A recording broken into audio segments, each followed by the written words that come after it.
حضرت عباس رضی اللہ تعالیٰ عنہ فرماتے ہیں میں گھر کے اندر بیٹھ کے اپنے بچوں کو حضور کا ذکر سنا رہا تھا، حضور کہیں باہر سے گزرے تو میرے نصیب جاگ گئے، حضور نے سنا تو دروازے پہ کھڑے ہو گئے، بات ختم ہوئی، دروازے پہ دستک ہوئی، دروازہ جو کھولا تو حیران رہ گیا، اللہ کی ساری رحمتیں تو میرے دروازے پر موجود ہیں۔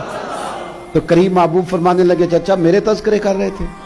یا رسول اللہ آپ کا ذکر بتا رہا تھا، میں نے بچپن بھی دیکھا، جوانی بھی دیکھی، آپ کے والدین بھی دیکھے، تو آپ کے تذکارے جمیلہ بچوں کو سنا رہا تھا، اور میں چچا مبارک ہو، میری شفاعت تم نے اپنے حق میں ثابت کر لی ہے، اب میں تمہاری سفارش کروں گا صبح قیامت، چونکہ تمہارے گھر میں حضور کا تذکرہ ہوتا ہے۔ خوب نعتیں پڑھیں حضور کی، خوب۔ آپ نعت کا ذوق بنا لیں گے تو زبان پہ جاری بھی ہو جائے گی۔ آپ ذوق بنا لیں، نعمتیں بانٹتا جی سمت وہ ذیشان گیا، تو ساتھ ہی منشی رحمت کا قلم دان گیا، انہیں جانا انہیں مانا، نہ رکھا غیر سے کام، للہ الحمد میں دنیا سے مسلمان گیا۔